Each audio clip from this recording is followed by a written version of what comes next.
Hello, hello, it's Marshall. Thank you very much for tuning in to the show. It's been a little while since I've done one of these videos, and I've asked my friend, MrCowFood, to come on and talk with me about Knobcon number 8. How you doing, CowFood? Excellent, sir. Thank you. So, yeah, Knobcon number 8, man. I was there. I didn't see you there, man. I was kind of disappointed. Yep, it happens. But we do have a lot of cool things to talk about. There was plenty of product announcements just before Knobcon. And let's just get right into it, man. So let's start off with our pals at Roland. And let's start off with the Jupiter XM. And I guess the X is coming, but not till quite a ways later. I don't know exactly when that's supposed to come out, but the XM was announced at the show, or before the show, and was at the show. I did get to take a look at one. And, yeah, thoughts, CowFood. I'd like to hear what you have to say. Well, it's Roland. My thoughts are, it's been done. System 8 was, I think, what they tried to sell us for, and still are selling, as far as I know. Yeah, as far as I know, it's still around. Yeah.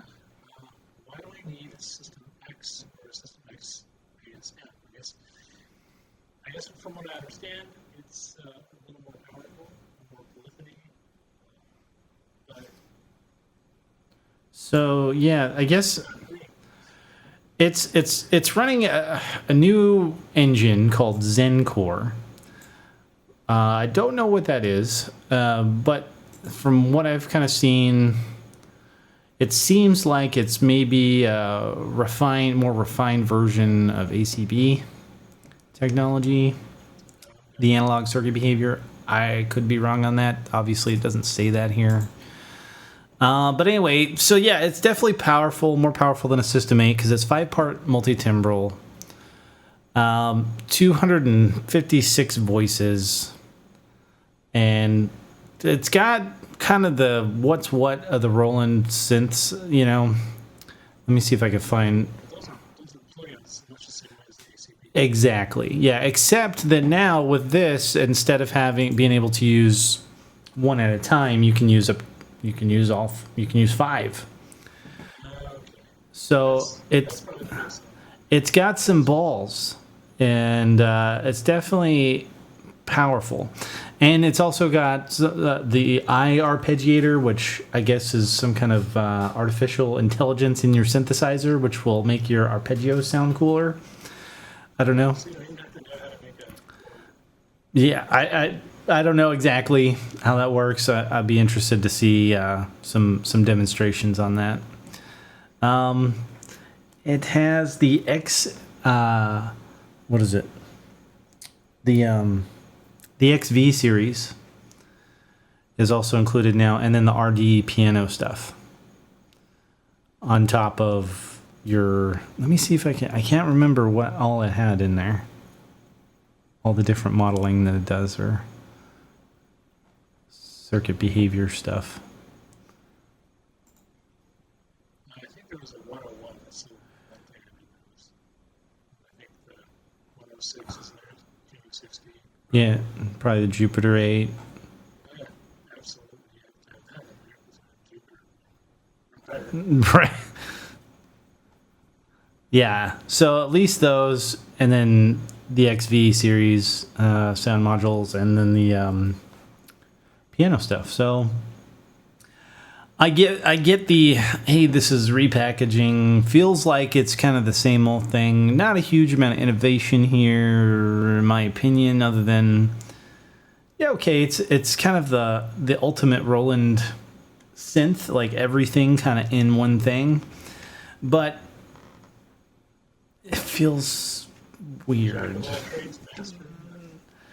Yeah, and the thing is with the XM, I don't understand the little keyboard on here.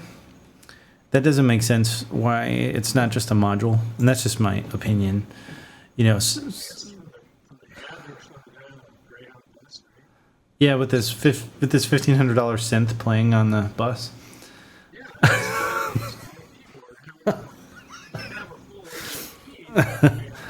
That's very true. Or is he on a train? It might be a. Oh, it is a bus. Unless he's on the tour bus, all right? So if you're on the tour bus, yeah, because no one's going to be whipping out their Jupiter X. They'll just get the XM out for the bus ride to the gig in Seattle or wherever. So I'm not a big naysayer. Like I get what this is. I see the potential and obviously what it is. I understand why it's expensive.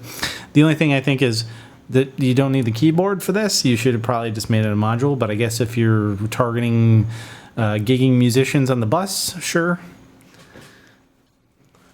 I think the full size X would be more like if I was interested in buying one of these. That's probably the way I would go is with the big one whenever that comes out. Yeah, I would agree. If that's what you were looking for. Yeah, like if I didn't already have Integra 7 and already an XV 5080 and a bunch of Roland modules already, plus the V synths and all that, like I'm like, for me, yeah. It's kind of a virtual analog beast. I mean, I can see it in certain types of like studios, but Yeah. for me, it's not something. I don't see the other than I think it looks cool. Like I like the design, but I don't see for somebody who's already got a pretty substantial collection. Probably not. This may not be needed unless you're wanting to sell some stuff and save some space potentially. I guess, but I don't know. I like having all my synths. All right, so we've probably pounded that one pretty good. Let's go on to the next one. The JU-06a. This is the latest sound module, the Boutique. And MrCowFood. It's the JU-06 with an A. Yes. It makes me wonder. The SH01A. Did they previously have an SH01 that they just didn't release and just revised it as the A? Maybe it became the plug out for the system. Yeah, I'm not sure. So, thoughts? So, I mean, I guess it's the same synth basically twice over in the same thing. So, I don't know. JU-06 is a non-MIDI version of JU-06. Yep. In essence, there would have been, was it DCOs versus VCOs? I don't know. I don't know. So, I think there's some minor differences. But So I know we were looking this up to make sure we knew how many voices was in the Juno 60. 6 voices DCO. We could look up the 106 and see. Let's see, Juno, the capital of Alaska. That was a question for you, CowFood. what? Sorry. I said Juneau, the capital of Alaska. So it's one DCO per voice, 6 voices. I don't see the difference other than MIDI and a little bit of change to the controls. Maybe there's... Because this was kind of like, from what I understand, and I was alive in the 80s, but I was like wearing diapers and shit. Like, so I don't know. But this was like an entry-level synth back then, right? 60. And the 106. Yeah, 106 was They were kind of, yeah. mid-range. Anyways, yeah, I don't know what the big difference is between the 60 and the 106. Maybe somebody in the comments could enlighten us on that, our ignorance. And also, what the hell's the difference between the JU-06 and the JU-06a, other than I see we have some more control surface utilized here, which is better than, I think, in my opinion, than putting these ridiculously awful touch pitch bend mod slots. I don't know what you call them. Touch slide, not slider, like, I don't know, surface. I don't know. Put a wheel on it, and then I'll be okay. But these are terrible to use. So I'm glad they got rid of those at least and put some controls over here. So you got the arpeggiator now and I guess some other functions. Yeah, it does. Like, it looks... This looks more like a futuristic one, and this one looks more vintage. But if for me, I mean, I'd probably just say, well, what's the closest thing get that actually still is analog? And I would probably think, well, there's Behringer. They made the D9, if you want 6, with a lot extra, a lot of extra bells and whistles, then go for that. And there's videos that show you how to take a Behringer D12 or 6 and make it sound just like 6. So, Yep. for me, I mean, that's a great little small package if you want something to have on your little retail space. You can The biggest thing I've seen people talking about this that they don't like, obviously, is why are you re-releasing something that you already had? But also, why is it still only 4-voice polyphony? Can't squeeze that extra 2 voices in there? It's kind of weird. I'm assuming it's the step up from the ACB. Yeah, I don't know why it's still... If you're going to go through the trouble of re-releasing something, and people had already kind of complained about it's only 4 voices on the... It should be 6. Why didn't you just add the additional voices? So, I don't know. I would go as far as to say, why didn't they talk to Studio Electronics and have them make an analog version of it? Yeah. Just say it, Roland. I don't know if that's possible to squeeze into that small of a box. Would be the only thing. If they could, that would be epic. Although, I think I'd still prefer a full-size one. But like you said, there's kind of the DeepMind 12 for that, right? So I don't know. I'm going to get one of these probably only because I've kind of already got all the other boutiques, and I kind of feel like I just need to get them all. So I'll probably buy this. But more, yeah, it's like Pokemon, gotta catch them all. So let's move on to some more Roland stuff. We got the Fantom is back and updated for 2019. So I'm not a big workstation guy. They were popular when I was getting into music in the early 2000s. But now your PC's definitely capable, obviously. Most people mix that way now and produce. But at the time, these were the rage. So I don't know. I'm not the market for this, and I know that it's kind of like the XM where it's super powerful. I think it's 16 tracks it's capable of working with there, and this would kind of, in my opinion, if you were like one of the DAW-less folks and you want something to just produce on and not a bunch of modular gear or whatever stuff all kind of strewn out on a table, you could do a lot of stuff with just this. Right.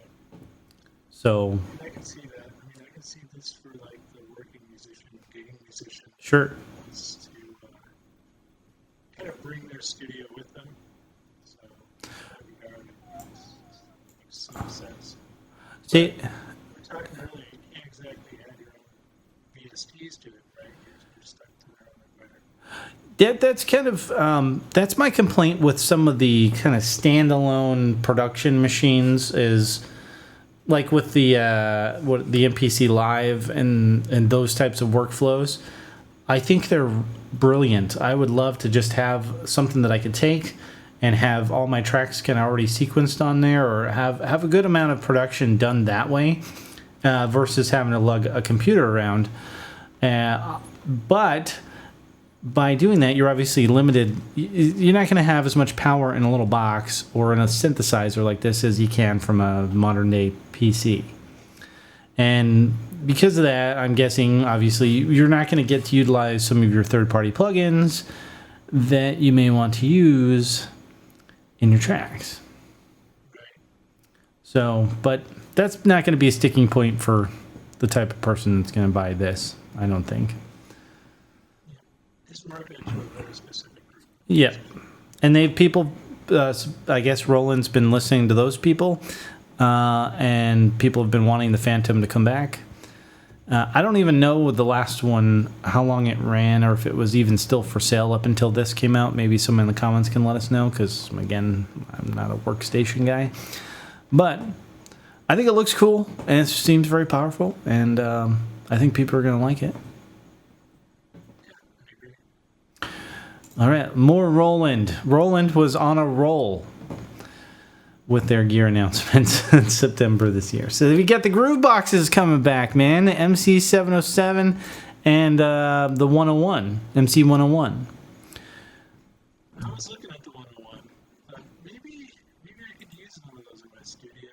Maybe.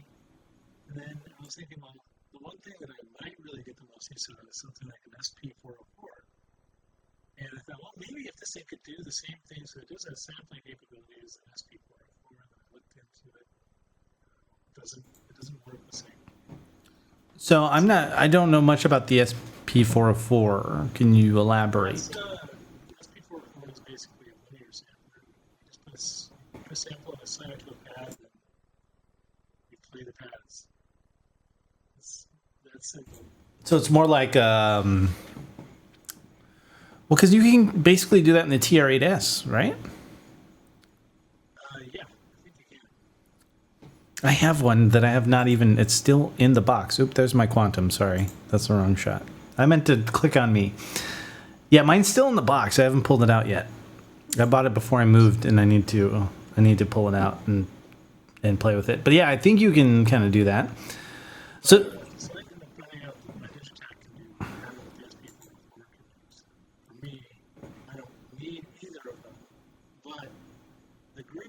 is a group box. That's yeah.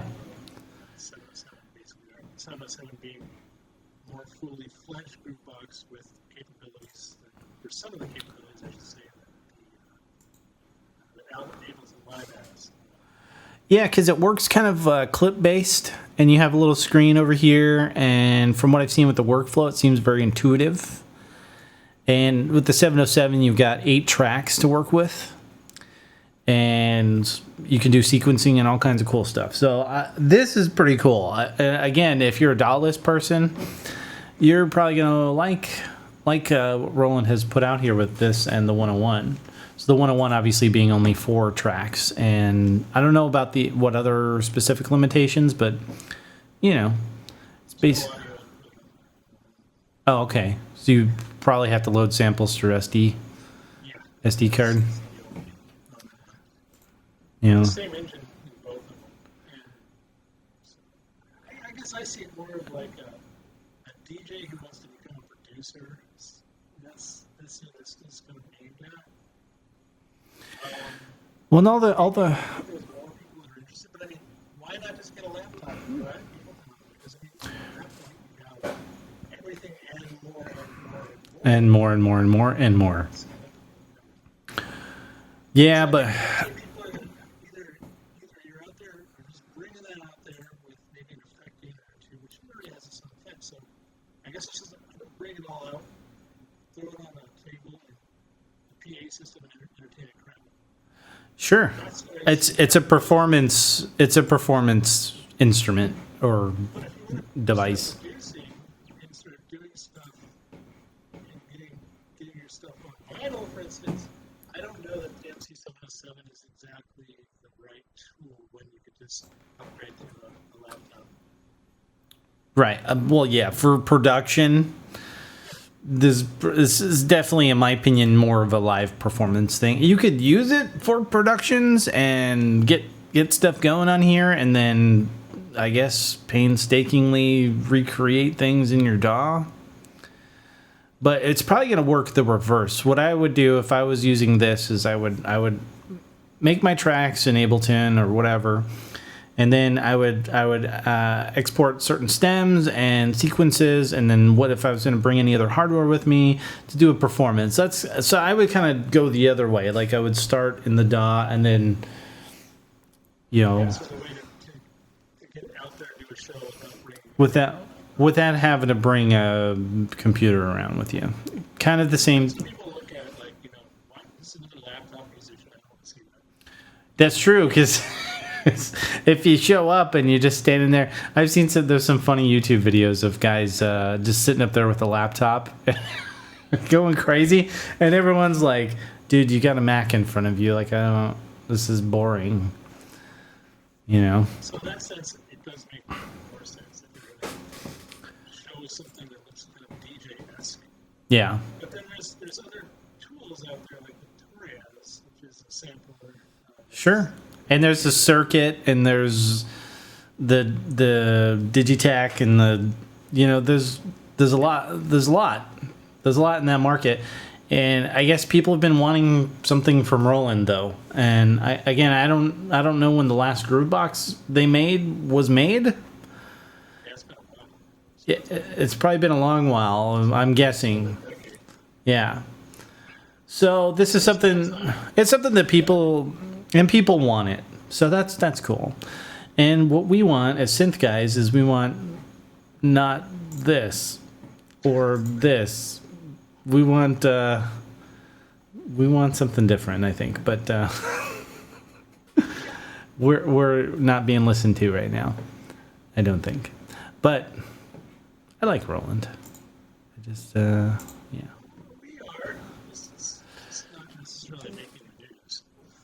It's not getting my gas meter up on. I mean, I don't know. Like, I kind of think the Jupiter X is cool, like the big one. Like, but I don't know. It's not like a need. It'd be like, oh man, if I've got like $2,500 laying around and I feel like I want to buy a synth, I might get one, but yeah. Sure, there's better synths. Well, depending on what you're looking for, there's other synths like this one. It's the Argon 8 from Modal. You remember those guys? Oh yeah. So a Modal, the Sculpt was a kind of a little mini synth that they came out with a year or two ago. It's been a little bit. I could be wrong. It's 2 years at least. Yeah. And they also did the 002 and the 008, which were digital and analog versions of really expensive synthesizers with all kinds of cool knobs and functions. Modal's got some interesting instruments, and I think that they're cool. And this is their kind of it's an iteration of the Sculpt Plus, if that makes sense. Yes, the Sculpt turned into like a monologue or a mini log or a, what's the new one? The Minilog XD. That's kind of the form factor this reminds me of. Very Minilog-ish. And yeah, but it's wavetable. And that's pretty cool. And the pricing here is, look at that, $700. And what do you get for your $700? I had the specs pulled up. Here we go. 120 wavetables, right? 8 voice polyphony. It's monotimbral. Vitar keybed. It does have a 3.5 millimeter input, I believe. Right here. Yeah, that's pretty cool. Sequencer. Wave shaping distortion effect. I don't know what that means. But you've also got wave scanning on here. And that's something I didn't know that it had, actually, until recently. So, I don't know. For $700, and it seems like, obviously, there's another synth we're going to talk about here in a little while that is everyone's been talking about, which is also wavetable based. And wavetable. Yeah, you have to wait till we get to that, or just fast forward, I guess, if you want. I don't care. But yeah, for the price, I think this is brilliant. I think it's one of the coolest things Modal's come out with in a while. Their sound is to die for. Really, a lot of their stuff is really good. It's up there, especially their high end, their analog stuff. Yes.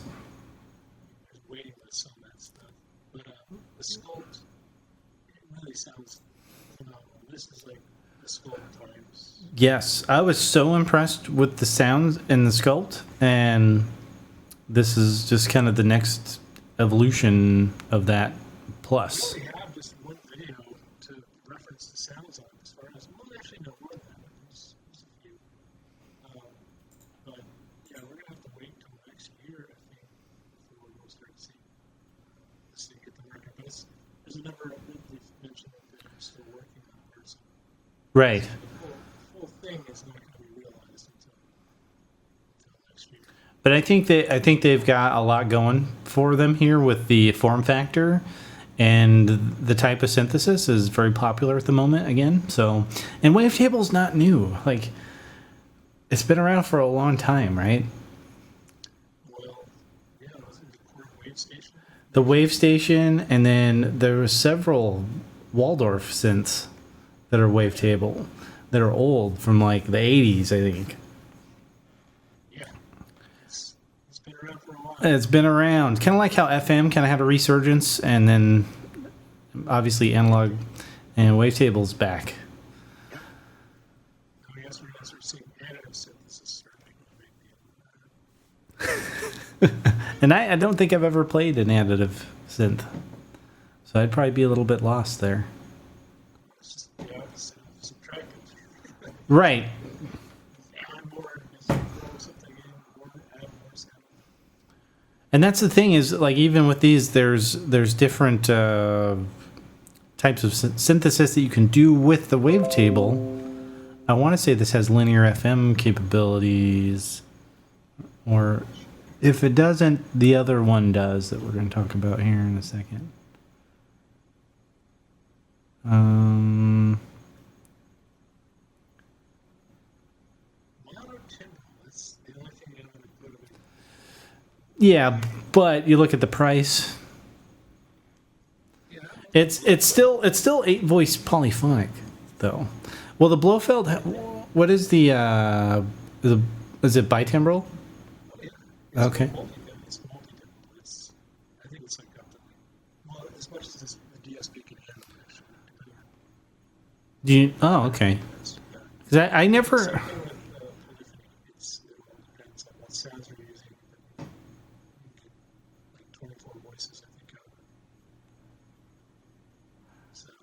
it. So, I thought I saw in here that this had FM capabilities. Anyway, if I'm wrong about that, just yell at me in the comments. It's all right. I can take it. But I'm. wavetable, it's been around a while. Wavetable, it's back. And it's like, Modal's upgrading their scope, giving people something to work with. I think it's perfect. Like, this is a great form factor, has been very popular with the Korg Minilog, Monolog, and Minilog XD. Very similar in terms of form factor. And This is a good indication that it's also going to have a great organic sound. yeah, this Even though it's digital, it's going to have it sounds so good. Like, the sculpt was amazing for what it was. And when I first saw it, I was like, what is this stupid thing, right? And then you hear it and you're like, oh my god, that sounds really good. So I think yeah, good job, Modal. Do you have gas for any of these? well, I've got a low cut for this mentioned, so Right. pretty happy with the wavetable. What we might be talking about in just a few, I'm guessing, Yep, next. It's next.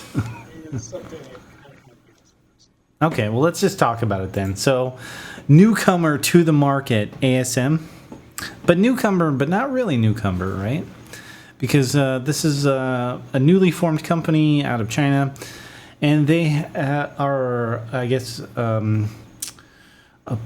there's the parent company is, and I don't know what the name of that company is or anything, but from what I understand, the parent company has been involved in manufacturing of synthesizers for other companies for a very long time. And they came out with their own synth called the Hydrasynth.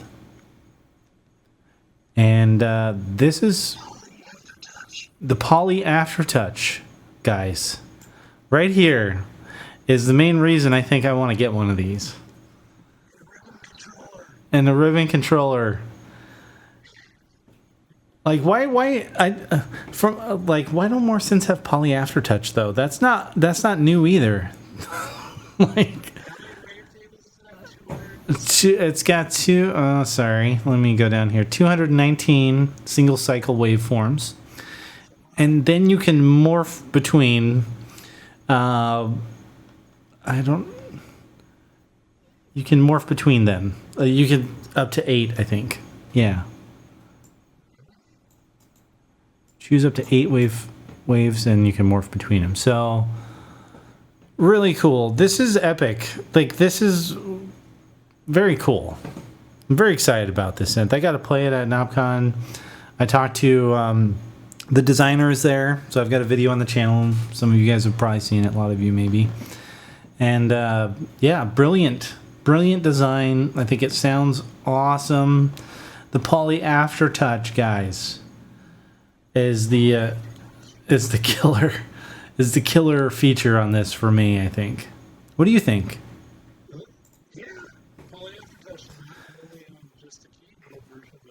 On the desktop as well, yeah. Poly Aftertouch on the desktop module. Freaking awesome. I mean, just the sheer power of that thing is unbelievable. And it's got CV and gate, and it's got, I don't know, this thing's just freaking cool. If you're in the market for a wavetable, just buy it. Yeah, this is the one to get. I would suggest. There's tons of filters. There's dual filtering on it. Yeah, there's 2 filters. It's just it's packed full of features. 5 LFOs, right? I guess I'm just thinking off the top of my head. I don't remember. 5 LFOs, yeah. 5 envelopes. Looping envelopes. 5 envelopes. Let me show the folks. You guys have probably, if you guys are watching us, I'm sure you guys know all about this thing. It's really cool. That's all I can say. There's the only question I have is I've not seen one in person. So Yeah. Oh yeah. as far as the build quality, that's the only question left. It seemed just fine. And again, you have to remember these guys have been making synthesizers for a long time, and they still do. The main company, not ASM themselves, right? But the company, their parent company, makes synthesizers for a lot of other companies. I don't know who exactly, but when I played with one of these, yeah, it seemed fine. And the design, the way they have designed the panel, with when you click on your different sections here, they kind of this section becomes that module basically that you click on, and the workflow seemed very intuitive, very nice. Because at first when I saw this, I was like, yeah, I don't know, because it seems like it doesn't have enough knobs and controls, and oh great, we've got one of these weird little matrix looking things. But then as you go through it, like, it's definitely very well thought out design, I think. And I didn't have any problems when I was playing with it at Knobcon. Do the knobs not wiggle? Oh, well, I didn't sit there and wiggle on their demos, but it seemed fine. It seemed fine. Yeah. They seem fine. I have got no complaints about the build quality, the sound, the design, the layout. I think it's a great synth, and then the price is great. It's like $1,200 US for the keyboard version. I want to say it's like $12.99 or something. We can look that up. 700, I think, was so the same price as but without keys. Right, but still poly aftertouch. Poly aftertouch.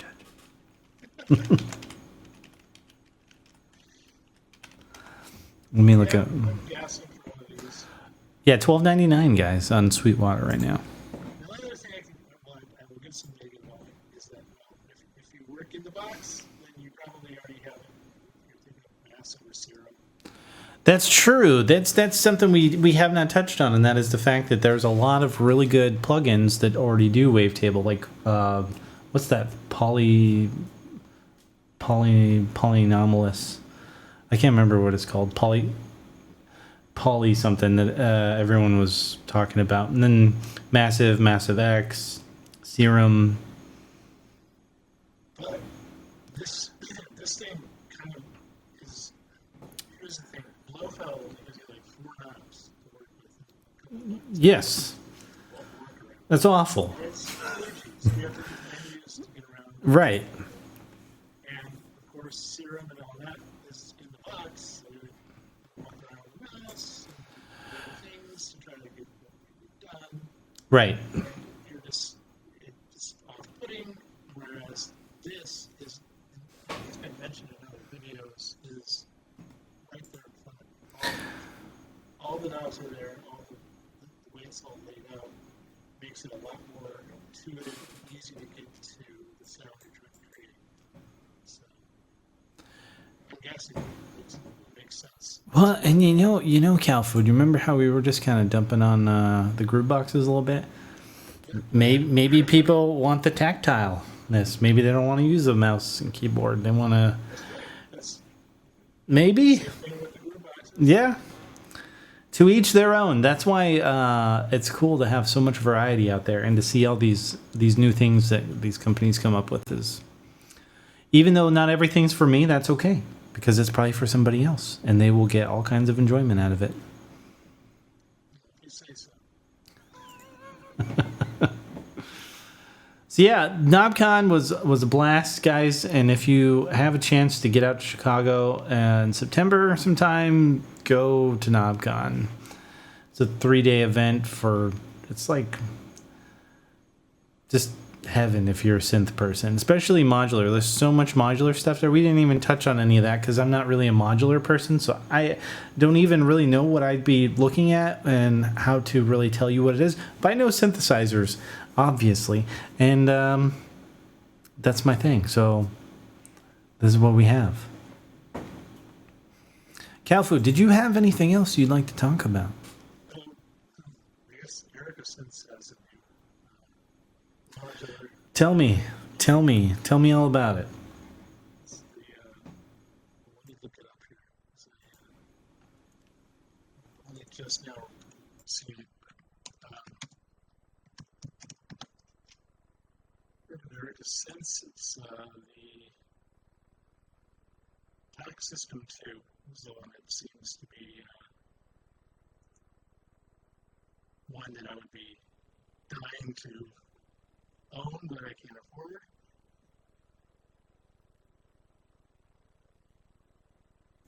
This guy right here. Oh my God, look at how much money that is. I could buy how many Behringers for that?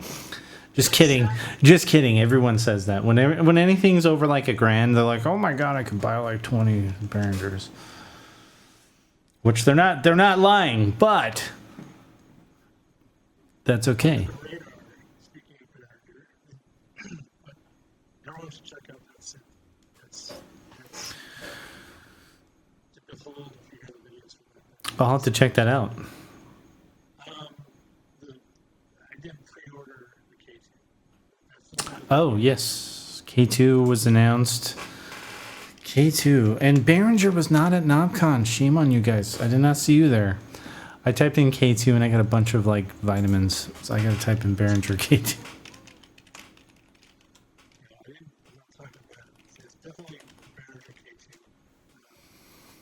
MS-20. Not even one of the minis? Nope. Did you not like the mini? I just never really thought it was worth the price. I'd rather have an original. But now the Behringer's made this for them for a price that I thought was reasonable.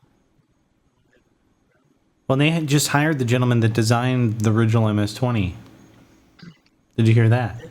I did, and that's another reason. So I have high hopes when it comes. I'm thinking December is what I've been told, but maybe a little earlier than that here in the States. Yeah, I don't know for sure. I've got an MS-20 mini, so I'm kind of like, yeah. And I have the Legacy collection that has virtual MS-20 in it, which I've actually used in some productions. The bass in it sounds pretty good, actually. That's modular then. Semi-modular, yeah. That's modular. Yeah. I want to say that's the only synth I have that's semi-modular. Well, I don't know. What do you think? Matrix Brute? Modular in a way. They're all... Yeah, that's modular. But in all honesty, like a lot of the synths these days have so many features built in that you can do all kinds of modulating and blah, blah, blah. But to be able to actually connect up to external gear to control and modify and things like that, that's one of the cool things you can do with one of these. You could patch your cables into something else and vice versa and have a ball. And I wouldn't know because I don't have any modular stuff except for now. So where would I? Well, I was just gonna say where do I put it, but I have like empty rooms in this house I could totally use to put modulars in. I shouldn't though, CowFood, all right? I guess the only other thing I'd want to talk about, and even though it's not necessarily Knobcon related, would be the Reason 11. Propeller Head's Reason 11 is coming out here pretty soon, and it's going to have the ability to actually use Reason as a plug-in in your DAW, which is something I've been saying for years that they should do. Previously, you were able to use Reason in your DAW, but through Rewire.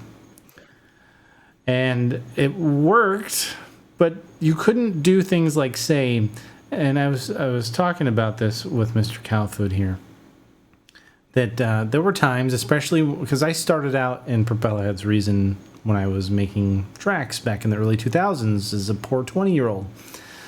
So when I got into Pro Tools, there was times when I wanted to use like a certain effect or something in Reason that I knew what it did, I knew how to use it, and I couldn't without having to do a bunch of weird sampling and back and forth and blah, blah, blah. And now you can. It's been 15 years, but now you can, which is cool. That's awesome. So I'm excited about that. It's about time. It's about damn time. Thank you, Propellerhead. I'm finally going to upgrade from version 8,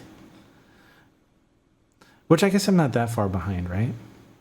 They're on 11 now. It's probably only been like 6 years. But I had upgraded it every year or every update, right? Until I was like, I'm just not using this anymore. So they do the same thing. Do they even make it anymore? The 303, 909, 808. Oh, Rebirth? Rebirth. Thank you. Rebirth, they were told to stop by Roland, as far as I know. I have it. But I think for a while they were giving it away for free. Like years ago. This is like years ago. They were giving it away for free, and then I think they released it as like an iPad app. And then Roland, shortly before they started doing the boutiques, I think said, "Hey, stop. Cease and desist. Stop it." I was going to ask if they had sort of treated if they had the same That would be cool. And in a way, again, and actually Rewire worked through... Rebirth worked through Rewire also. So you could do that. That's something I might need to try that for video one of these days. I have an O3, yeah. I have a TB03 and I have a TB3. And then there's the TB303 filter that's on the V-Synth. So I basically have all these different kinds of 303s, but I don't have an original one, which I would love to get one of the Devilfish mods. That'd be fun. This for me is still. Yeah, show it. Man, V3. Yes. Gets all squelchy on you. Do some acid. Of course. Better than the XOX box. Well, I mean, the Avalon and the XOX box, I believe, are probably better because this does not have a sequencer on it. Oh. It's something outside to do that with, but those and the RE303 is the one to get. If you want a 303, get an RE303. Do they still make do they still sell the kits for those? Yeah, they do. Because you The have. problem is getting the parts. Yeah. And you have to build it. Or you find someone that can. There are some people, if you have the right resources, that will do this for you. Who'll build it and charge you an arm and a leg, and you may as well buy one. Overseas, depending on you. And it might take like 20 months. There was one. Because they still have to source the parts. And those parts take forever to get to work. There was a time. Oh, hold on a second. Let me grab this thing.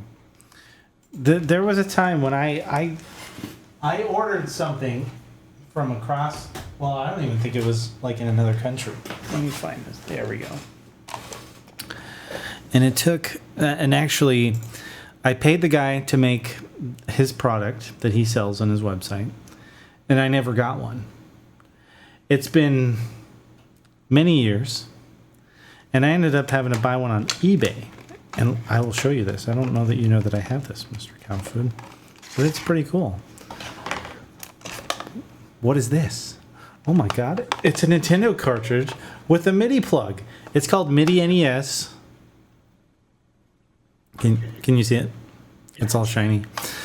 So this plugs into your original Nintendo, and you can control it like a real synth. Chiptune stuff. It's got a cool interface for it, and yeah, it's one of those things where I bought it from a guy, then he never sent it to me, so I had to buy one on eBay, and I never got my money back. And it wasn't a huge amount of money, so I was like, I'm just stupid. I probably shouldn't have done that, and I lost, my money. I think it was like $60, something like that. So. It wasn't like I lost like $1,000. Like if you, like the RE303s, to get one probably fully assembled, you're probably looking close to that. 1,500. Yeah. All said and done, I think. Yeah. So if you did that and you sent some money to some guy to put it together for you, and then he just kept it, Yeah. that would be shitty. Anyway. So know your sources. Yeah, make sure if you're going to do that, it's somebody that you can trust to get the work done for you, or just learn how to do it yourself, and hopefully you don't. Even then, you're still going to be waiting for the Right. Yep. So it's all original because it's a one-to-one exact. Exactly. Yep.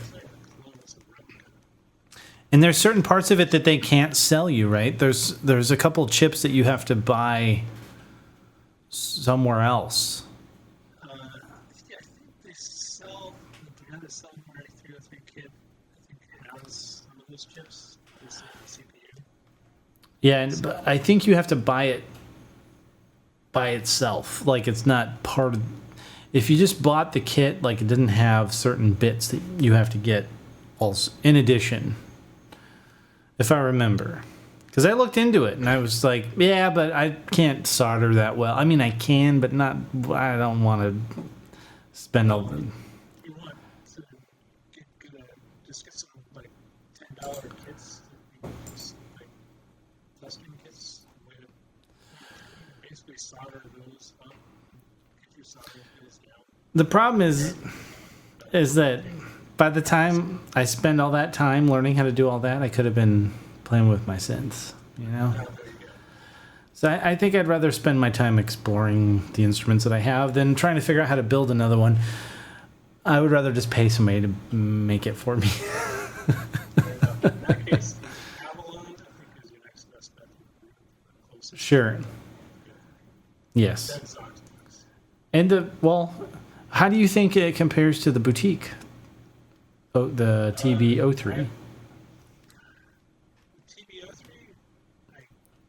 I think they're pretty close. It's hard to really. I mean, unless I was actually in the same room, I wouldn't be able to.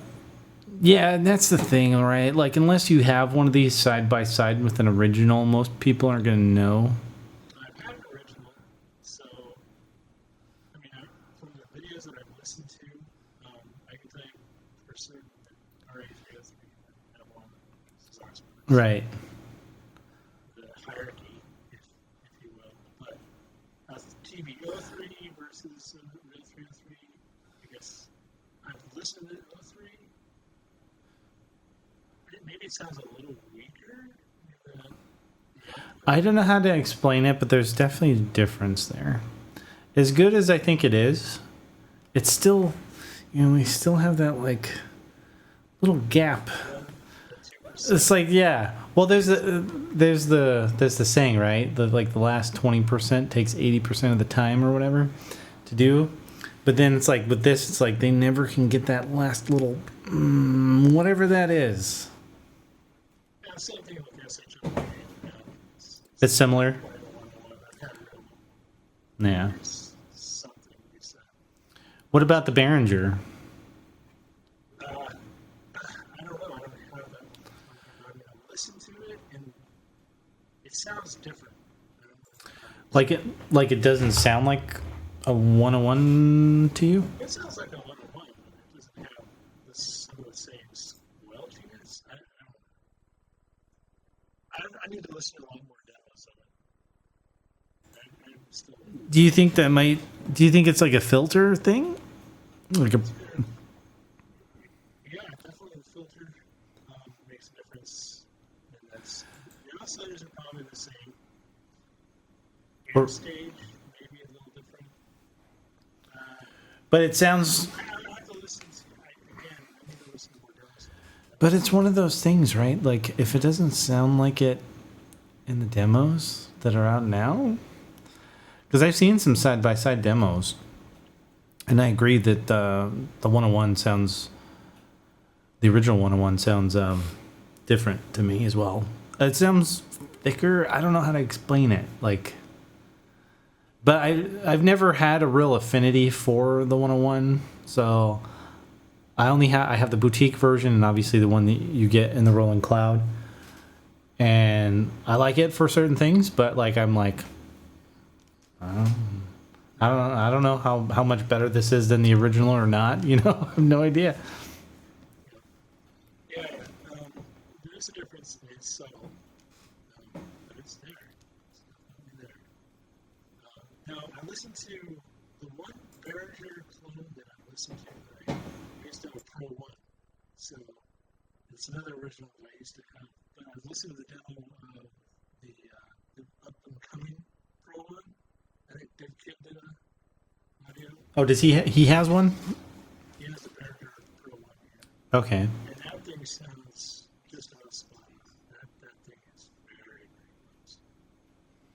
So that's what I'm hoping to see, like, take by storm. Hopefully, we'll see. Yeah. That'd be nice. Well, I don't have anything else to talk about, CowFood. I'm tapped too. Tapped out. Wait till I don't know. Yeah, Nam. Maybe the UBXA will come out and have a Oh my God, that's. I think I'd buy one anyway. I kind of yes. So they do that, and then they do the ARB 2600 is a synth that I've always been really interested in and would love to have. They come out with a good clone of one of those as well. Oh yeah, the Odyssey. Do you know? So I saw some geosynths. Jamie at Geosynths, who, if you guys don't know, I'm on his show the first Sunday of each month, and have been on a few times. He bought one of those and did some demos that sounded fantastic. I was like, oh, I want one of these too now. I would say go for it because I think it has effects built in and a sequencer on it, and a nice key set on it. Right. I would say It's full size. It's full size. LED lit sliders. Yeah. It just seems like, and there was to from what I understand, like the Korg Odyssey was really good as well, right? It was just it's just a little right. It's just a little smaller, right? It's got slim keys, not many keys, slim keys. I don't have one of the keys, but I do have the desktop version. Oh, that's right.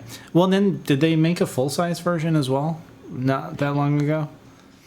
So I guess you could. It was like $1,000 or more. Actually, it was pretty expensive. Yeah. What? How much is the Behringer one? It's 500. $500. Even the Slim Keys carp was like 700, right? At least, yeah. I think it was 800.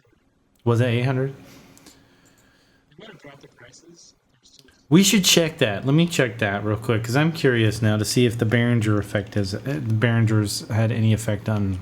I'm sure, at least on sales, but I wonder if the pricing has gone down on any of those Korg versions. There'd be no reason not to just. I wouldn't even bother with the portables.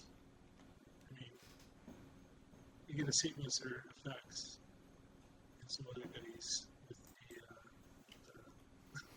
with the barb. Is that what it would be called? The barb?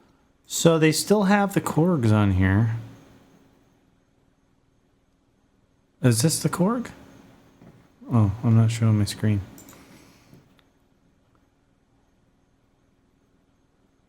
That's the Korg, right? Or Odyssey. Pretty sure. What's the price on it? $819.99. That's the slim key. Then. I'm pretty sure. Maybe it's the full. Key. Is this FS on it? No. Just says ARP Odyssey analog synthesizer, 37 key dual phonic analog synth. I don't know if that's the Korg one though, because isn't the Behringer's just the Odyssey, right? It's not. They can't use the ARP name because Korg, I think, owns the ARP name, right? Or am I wrong about that? It's probably sorry. That's quarter goes up. So they've got the.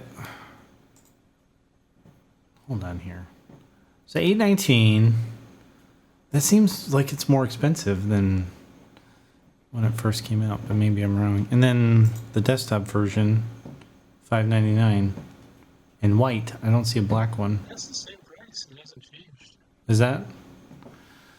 Yeah. It's the same price that the desktop's been since. I wonder if I can find the Behringer Odyssey. Oh, yeah. Is it on Sweetwater? Oh, yeah. Let me find it. Oh, here we go. Pre-order it. You do it right now. Oh, no. Yes. No. If I pre-ordered anything right now, it would probably be a Hydrasynth. Okay, get that too. Okay, yeah. So $498. So for the basically even less than the desktop version of Korg's. Jesus, they got to be so mad. Korg has to be so pissed. Well, yeah. Like how? Can, I'm sure that it's going to disappear. oh, I'm sure. Well, so at least these are still. They'll probably. maybe they'll wait until they're actually out, because right now it's pre-order, and you may have some people that are like, the thing is that the Korg version's been out for so long. Don't you think most people that wanted one of these have probably bought one? I would, and I wish I actually owned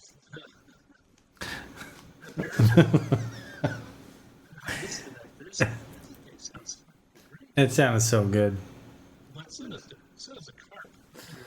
It's not quite honest. It's really close, but it has its own sound. It's actually pretty cool. I like the sound of the carp too.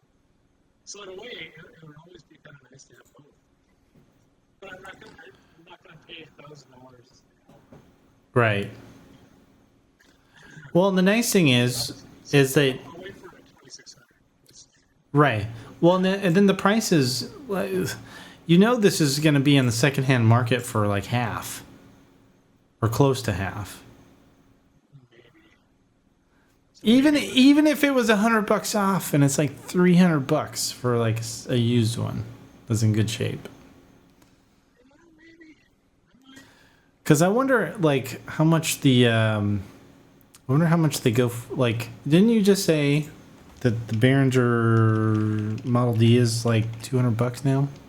Well, the Model D and the Neutron both went on sale in Sweetwater. The sale's over. Oh, it's over. Yeah, okay, because they're back. It's $300 now. They were $110 for a week. okay. Maybe a week and a half. A week. Let me see if. The Neutron, I was dropping in price, and I thought, okay, this is probably as low as it's going to go. It was on sale for $250. I'm like, okay, I'll buy one. And then, of course, went down the price a little more. So, but I'm happy. So you can save right now, guys. If you go on Reverb and you buy a used Model D, $200.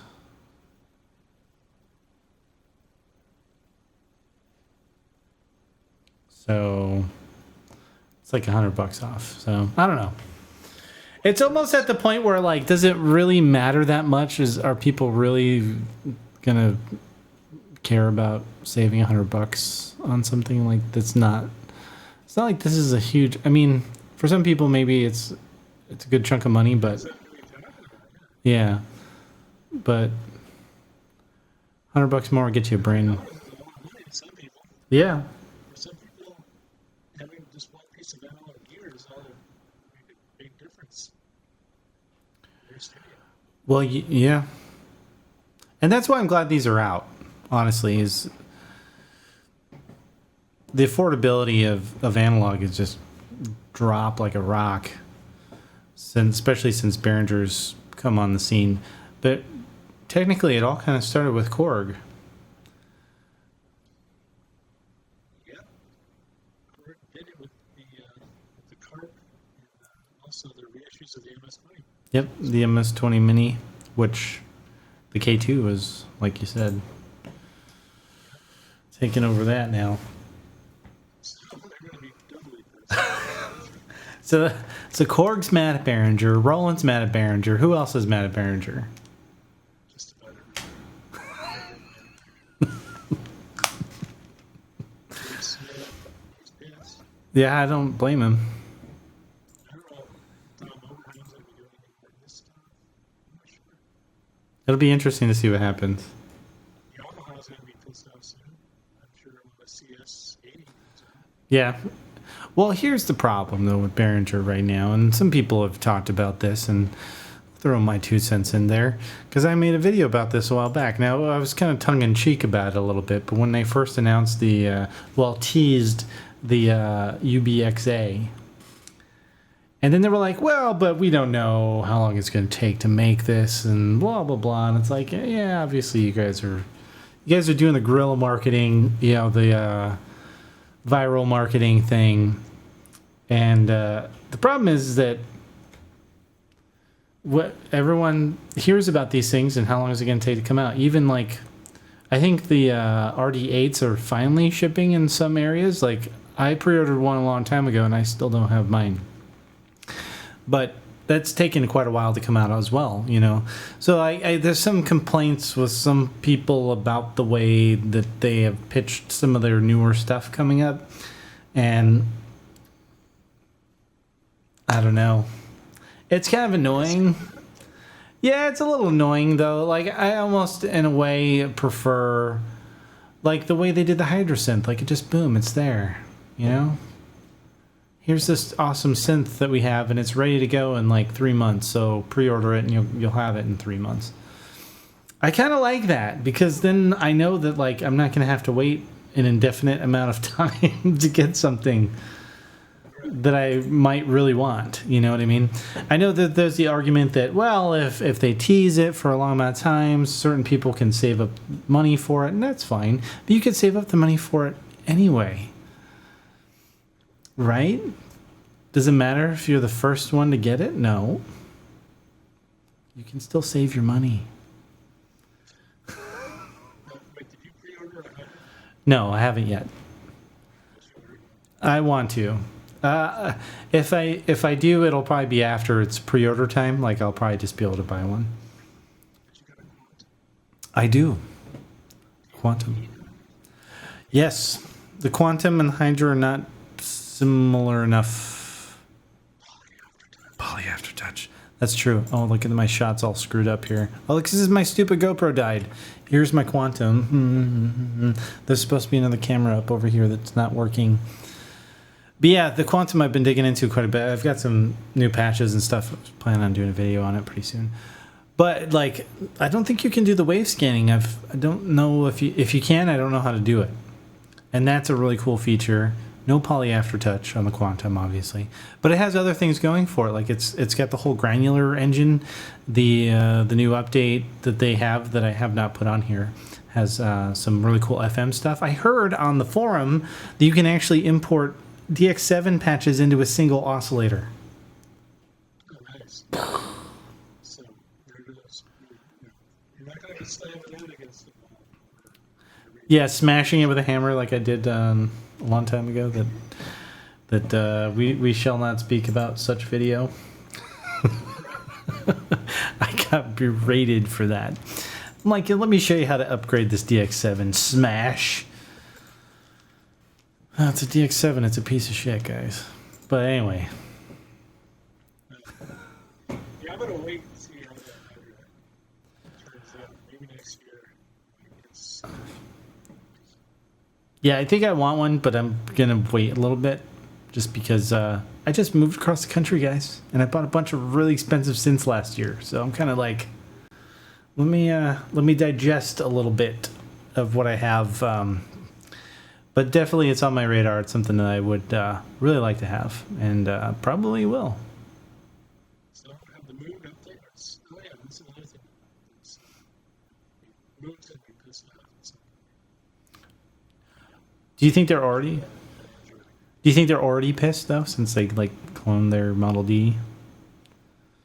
no, I don't think they were pissed off about that. I think they were actually kind of like, this is going to Well, we do what we're doing. It's all we had heard that was it you that told us at Moogfest that there was Model D Behringer's, yeah, and they were saying that it kind of whets the appetite for the actual, yes, basically.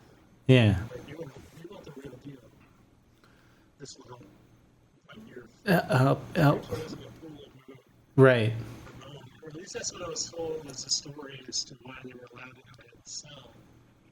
At, at Moogfest. At Roadfest. Right. But I mean, Guitar Center was the actual retailer at the show. I'm sure they were honored by not presenting those as a sales item at Roadfest event if Logan asked them. Yeah, I'm sure they wouldn't have. So I think that Road was like, come on, more the merrier. Let them go ahead and do it. Because what we're doing is a whole new. Well, and they at the time when the Behringer Model D was announced, they were still selling the reissued Model Ds from Moog, and I was like, I felt like kind of how I feel with the Korg stuff. that's still for sale. Like if it's still for sale and you're cloning it and undercutting the competition, that's kind of a dick move. But if it's something that's been extinct for an extended period and people want it and no one's making it, A+. That's kind of how I feel about it. Like, so at the time when the Model D was announced and they were still selling the reissue, I was like, that's gotta piss Moog off. And then found out, oh, well, it was a limited run anyway on the reissues, and they only had so many parts. And so then at that point I was like, oh, well, who gives a shit then? Right. And I mean, the people that are buying those, also, they're not just buying it for sound, but is it an actual piece of furniture? I mean, it's something that's iconic. It's the experience. Yeah. Yeah. So, When I got... value than just It's true. Well, because the Model D is a very basic synth. Right? It's kind of the original portable synthesizer. So there's been a lot that's happened in the last however many decades. When did the original Model D come out? Like 1970 something? Yeah. So it's been since before I was even alive. All right. So, and I'm not that young. So, yeah. You buy one of those because it's a freaking Model D. That's why I bought one. Yep. There's the Crave, I guess, is taken on the Mother 32. That's what I heard in the Loop Hop. You watch Loop Hop? Yeah. Oh, yeah. I watched most of his videos. Yeah, he does great in-depth demos and reviews. Absolutely. Yeah, if anyone has not seen his work, you should be jumping on this channel. Yeah, especially if you're a synth nut. Yep. Yeah. But, the Crave, I mean, they're definitely taking another shot at Rogue, whichever. And again, it's another synth in production. But And they're going on with other things like their modules. And they have a module 10 out now, but I mean, I could just see Behringer going off and just following that. So, oh, do you think they would? well, I know they're going to do the System 500. So, Oh, are they? that's Roland. That's Roland. Right. Well, we already know. I'm pretty sure Roland probably hates Behringer really bad. They're going after this. No one is safe from Behringer. Yeah. And what do you do about it, you know? Just hopefully innovation is the word. That's what I would hope for. Not repackaging your same stuff again. I think that's really innovative. I think that's what Moog's doing. Sure. Yeah. I think First on the block, but there's not going to be go with Moog, and then wait a couple of years and get a Behringer clone, whatever it is. So, well, and I don't know the legality of that, obviously, because certain designs are going to be subject to certain laws, I'm pretty sure. Some of these other ones are so old that it's probably expired, right? yeah, The design patents and... mine would be obviously as well. Yeah, and I'm sure probably the MS-20... Yeah, certain stuff like that. Stuff that people have kind of been cloning for a long time anyway. Like, there are a lot of different... like Studio Electronics, I think I don't know that they cloned. I thought they might have done retrofitting. But they have all the different styles of filters. I was just watching Marcus Fuller the other day take apart one of those Studio Electronics, I can't remember what it's called now. One of their like 8-voice synths that you could put the different filters in there. You could put like a ladder filter and a CS80 filter and a Oberheim filter, and you could put all these different filters in there. And I think it was a rack mount thing with a bunch of really funky colors. Is that Yeah, it's a Studio Electronic. Oh God, why can't I remember? It's like a code or core or something like that. I can't remember what it's called.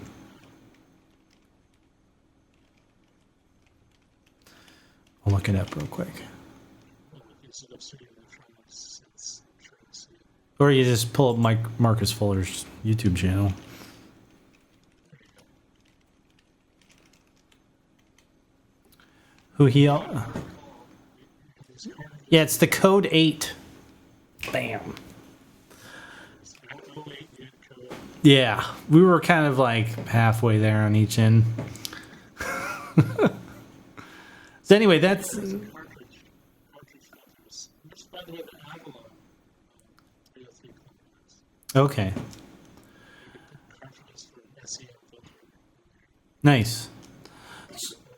So, but what I'm saying is, like, other companies have been cloning aspects of these older synths for a long time anyway. So the newer stuff might cause Behringer some headaches, I'm pretty sure.